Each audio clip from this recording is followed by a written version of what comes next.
believed, and they had expert opinion on this, that your behavior in that call was very odd, to put it mildly. I don't agree with that, and I didn't agree with the prosecution said that they felt that it was suspect or that they got a specialist. You know, none of that has been scientifically proven. I don't agree. I was hysterical when I made that phone call. I don't really remember what I did or didn't say, but I do remember wanting to hurry up and get somebody to his aid. All right, Greg, what do you got? Yeah, I won't cover a whole lot on here because there's not a ton, but there's plenty. She's challenging expertise of the witnesses. I don't agree. So what? Of course you don't agree. Who cares? What validity does that have? There's no argument here. There's no fact. It's just I don't agree. Well, good. I don't agree that I should be, I should have to pay income taxes. Doesn't change anything. And that's her argument. And she raises her brow a couple of times in there, but she looks down her nose when she says, I don't agree, as if she's condemning the system. That's it. This just fits more of her narcissistic personality. Chase, what do you got? Why not agree that it was odd? What's criminal about an odd phone call? Of course it was odd. My husband has just been killed. Do you think I'm going to act normal? Did you expect a normal call? That's something you might hear an innocent person say. Yeah, it was odd. Do you think the situation was normal at the house right then? It wasn't.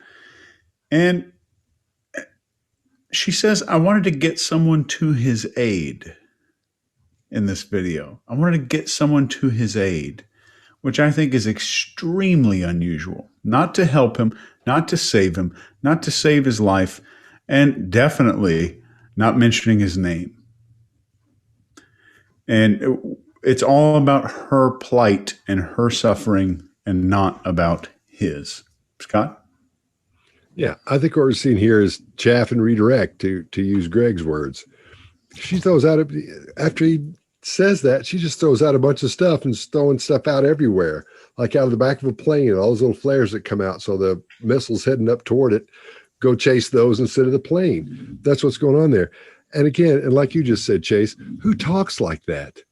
Nobody talks. I don't know anybody. That sounds like a robot or a moon person. Somebody lives on the moon. I was getting someone to his aid.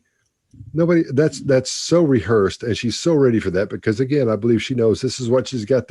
She messed up in the call, and she's gone through it with her lawyer, with her attorney, and they've gone over the things that were the problems that need to be corrected, in other words. And that's what she's doing here. She's correcting that. I was so confused. I don't know what's going on. I just needed somebody to get him some aid or to get him some help. She doesn't say get him some help, like you were saying. Get him some. I don't think I've ever heard anybody say that. I mean, you have to write that. You have to sit there and think about it and think, if I was going to write what was going to happen in an analytical fashion, I would want to get aid to this person. As you're explaining and teaching that what needs to be done, that's what you would say. You want to do as quick as you can to make it in this phone call to get aid to the person who needs it. You could say that. Grandiose language again. Yeah. It's just too big. And then we see, and she sounds almost bored as she's doing this. She said it and thought it so many times. I don't think she said it so many times. I think she's thought it a lot as she's rehearsed it before she said it. What it sounds like in here is a lot different than what it sounds like coming out here. That's all I've got on that. Mark, what do you got? So she doesn't agree with the beliefs, the expert opinion, the prosecution, specialists, none of that.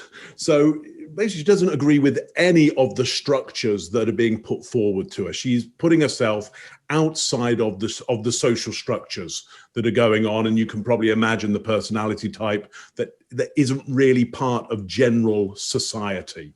They don't agree with any way that's going on. They've got their own rules, their own laws, their own way that they do things, and the way the universe functions.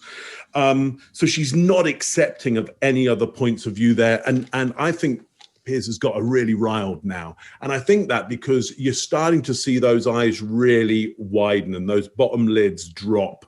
So you're seeing more whites of eyes down the bottom there, which again, to Chase's point, I think starts to indicate a kind of a dislocation from the reality that others might be in. She's really setting herself aside at a emotional, peak at that point from where Piers is, and also setting herself aside on a societal level and the way that things function. For my money, she's in a very, very different place than most other people would be in that situation. I'll leave it at that. Believed, and they had expert opinion on this, that your behavior in that call was very odd, to put it mildly. I don't agree with that, and I didn't agree with the prosecution said that they felt that it was suspect or that they got a specialist. None of that has been scientifically proven. I don't agree.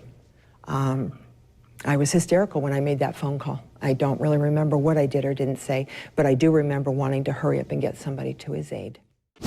If you like this video, get the full body language breakdown and analysis on our main channel by clicking this video right here.